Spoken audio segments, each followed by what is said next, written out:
Assalamualaikum warahmatullahi wabarakatuh. Selamat pagi atau siang, saudara sekalian. Nama saya Muhammad Rafi Pratama. Pada kesempatan kali ini, saya akan mempresentasikan hasil sistematik itu literature review yang saya itu berjudul untuk topik limitasi kompresi data lossy, lossy pada jaringan IoT. Kajian literatur berbasis itu teorema Shannon. Jadi di sini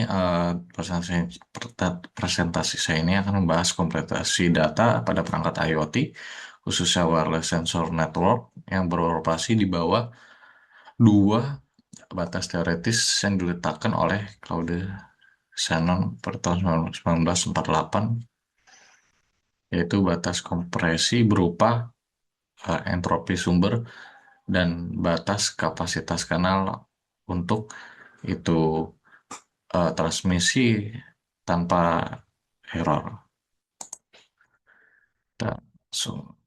Jadi di sini saya menyusun ada 3 pertanyaan penelitian. Nah, yang pertanyaan pertama ini bersifat evaluatif.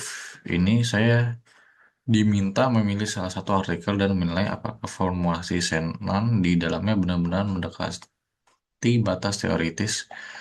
Yang pertanyaan kedua itu bersifat sintesis lintas artikel. Saya membandingkan beberapa artikel yang membahas tren riset 5 tahun terakhir dalam menekan hilangnya informasi akibat noise sekaligus kelemahan operasionalnya untuk pemrosesan real time. Pertanyaan ketiga ini setelah memetakan seluruh 10 statement pada matriks, saya diminta mengusulkan ide riset lanjutan berbasis itu metrik teori informasi. Jadi untuk ketiga pertanyaan ini saya akan sampaikan setelah memaparkan dasar teori dan metode penelitian terlebih dahulu. Untuk sebelum masuk ke dasar teori, sini saya menjelaskan konteks masalahnya. Di perangkat IoT, terutama pada wireless sensor network dan wireless body sensor network, punya keterbatasan energi, memori, dan kapasitas kanal yang sangat ketat, karena umumnya berjalan dengan baterai kecil dan prosesor terbatas. Karena itu data harus dikompresi sebelum dikirim. Tetapi kompresi ini tidak bisa dilakukan sembarangan. Ia dibatasi oleh dua teorema. Teorema itu fundamental Shannon dari tahun 1948, yaitu entropi sumber sebagai laju bit terkecil untuk representasi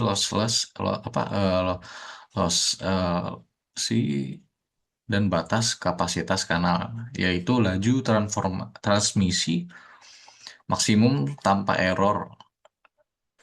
Nah, dua batas inilah yang itu menjadi kerangka acuan untuk seluruh 10 artikel saya yang saya kaji dalam SLR ini. Dasar teori pertama adalah source coding theorem atau batas kompresi Shannon. Entropi ini menyatakan laju bit minimum yang dibutuhkan untuk mempresentasikan sumber data X secara lossless. Nah, ini adalah batas bawah teoritis. Tidak ada skema yaitu kompresi lossless yang bisa mengalahkannya. Redundansi kode didefinisikan sebagai selisih antara panjang kode rata-rata L-bar dan entropi. Semakin kecil R, semakin dekat kode praktis tersebut dengan batas optimal. Dua kode yang relevan dengan kajian saya ini adalah Huffman coding, yang terbukti secara matematis selalu berada dalam kurang dari satu bit dari entropi untuk distribusi apapun. Nah, dan golem rice coding yang optimal khususnya untuk data berdistribusi geometrik. Nah, untuk kompresi lossy, batas relevannya bukan lagi entropi murni, melainkan fungsi rate distortion, laju informasi minimum yang dibutuhkan agar distorsi rekonstruksi tidak melebihi ambang. Di beberapa artikel dalam matriks saya, khususnya yang menerapkan pendekatan bound error, pada dasarnya bekerja pada trade-off praktis, menukar sedikit akurasi rekonstruksi demi rasio kompresi yang lebih tinggi. Nah, konsep kedua ini adalah Kullback-Leibler difference yang mengukur selisih antara distribusi probabilitas sebenarnya dan distribusi model key dalam konteks kompresi berbasis pembelajaran mesin. KL divergensi sering dipakai sebagai komponen regularisasi agar representasi laten yang ini dipelajari model tetap mendekati distribusi sumber aslinya. Salah satunya artikel itu ada dalam matriks saya, yaitu Koy-Kovtun 2025, yang menerapkan prinsip ini secara langsung dan akan ada dibahas pada slide selanjutnya.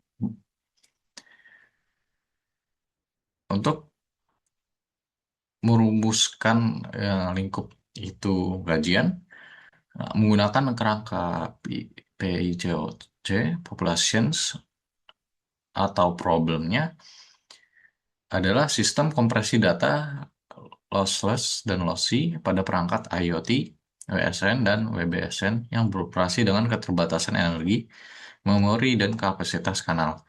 Interpretation-nya adalah algoritma kompresi modern seperti entropy coding termodifikasi ALDC dan FILACS, Huffman Deep Compressions, bitpacking dinamis, terus lalu bounded error, piecewise approximations, hingga kompresi fitur berbasis deep learning dan KL divergence. Comparison-nya adalah batas teoritis Shannon, baik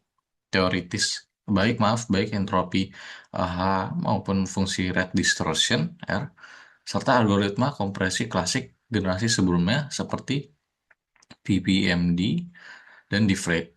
Outcome yang saya cari adalah rasio kompresi redundansi terhadap entropi distorsi, rekonstruksi, dan kelayakan pada kondisi kanal transmisi nyata.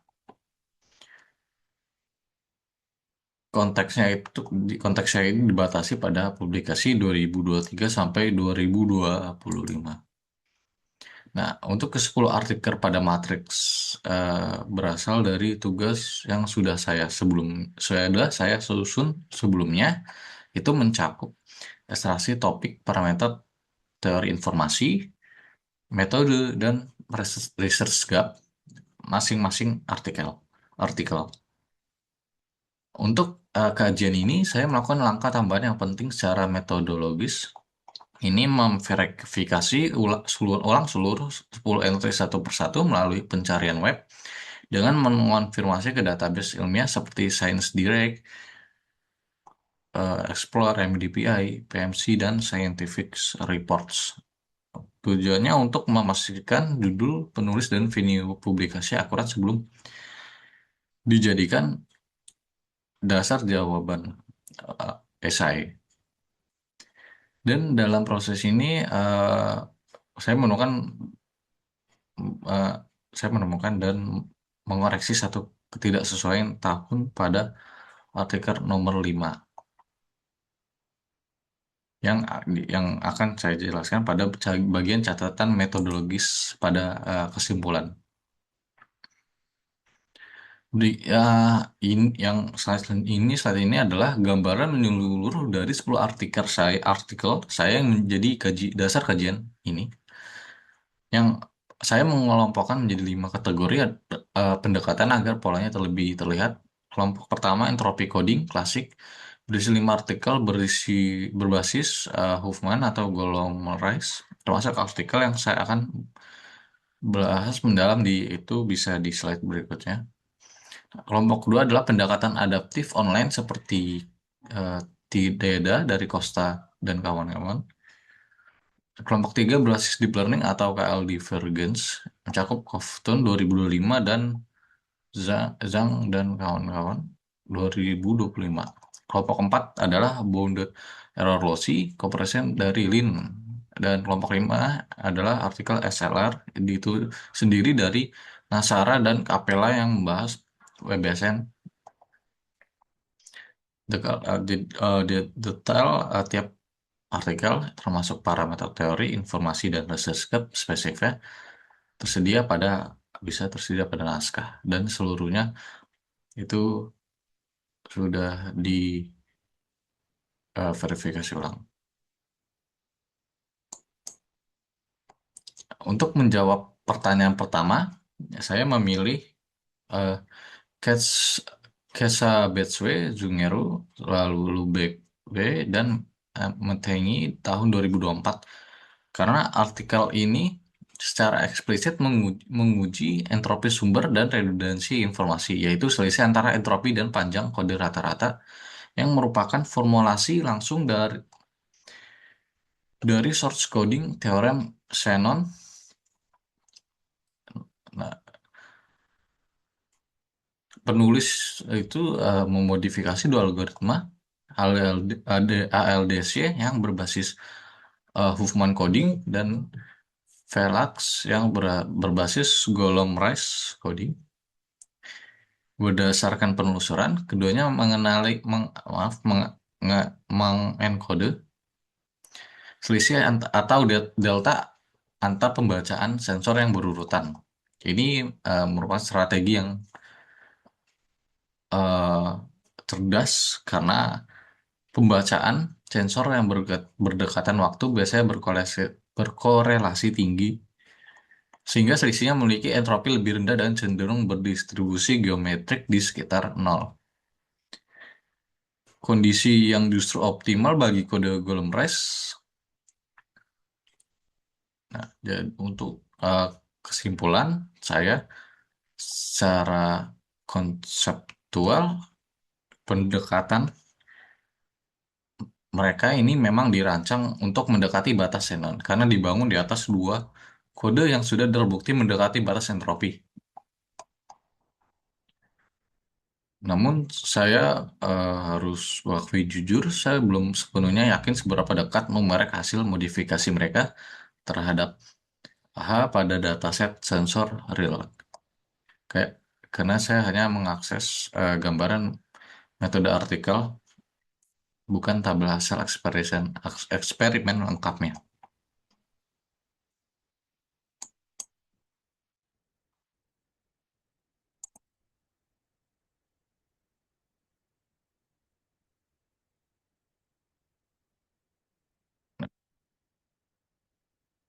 Untuk pertanyaan kedua, saya sini akan menjelaskan dahulu bagaimana menginterpretasikan istilah informasi yang hilang akibat noise. Karena tidak satupun dari 10 artikel membahas echoifikasi dalam pengertian keamanan kriptografis Shannon. Karena topik matriks ini, kompresi data IoT, saya memaknainya sebagai distorsi atau kehilangan data akibat kombinasi kompresi lossy yang sengaja mengorbankan akurasi dan noise pada sumber data atau kanal transmisi. Dengan interpretasi itu, saya mengidentifikasi dua tren utama. Pertama, bound error lossy compression dari Liao, Xiaoi, dan Huang 2005 yang mengusulkan PBPLA RR menjamin batas error secara matematis pada setiap level resolusi kompresi. Kedua, entropi regularis fitur compression berbasis KL divergence dari Kofton 2025 yang memasukkan KL divergence langsung ke fungsi kualitas kompresinya dan diklaim robust terhadap noise pada perangkat edge. Namun, ketika saya bisa saya membandingkan kelemahan operasionalnya untuk real time pada 4 artikel Lean, terus Kafton, Costa, dan kawan-kawan dengan pendekatan SLR dari NASA dan Capella, polanya konsisten, jaminan atau klaim robust mereka semua diuji pada sisi sumber, kompresi, atau edge device tunggal. Belum ada yang menguji ketahanannya terhadap variasi kapasitas kanal dan intervensi pada jaringan IoT multi-hop yang nyata. Nah, untuk pertanyaan ketiga, saya memeriksa ulang 10 gap statement pada matrix dan ternyata sebelumnya tanpa kecuali menyebut bentuk kesenjangan yang sama.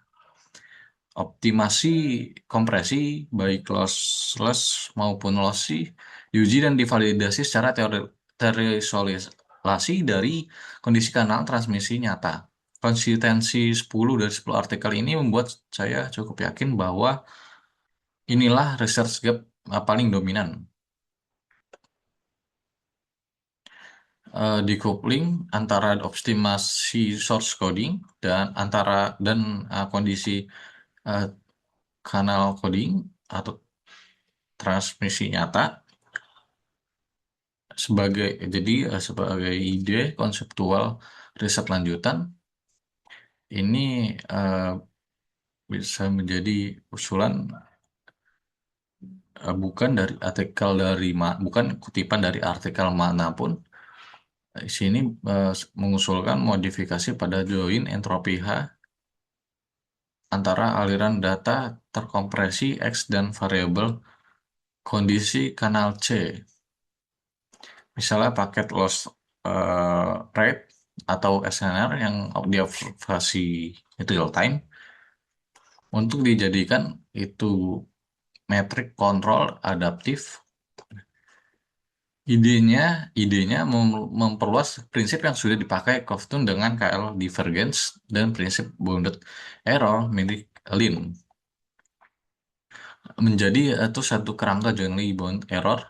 Sistem itu memantau kondisi kanal secara real time lalu menyesuaikan mode kompresi, misalnya beralih ke LDC yang konservatif saat kanal buruk atau ke kompresi lossy yang lebih agresif saat itu kanal bersih, sehingga distorsi total yang terima bukan hanya distorsi hasil kompresi yang dijaga dalam suatu batas.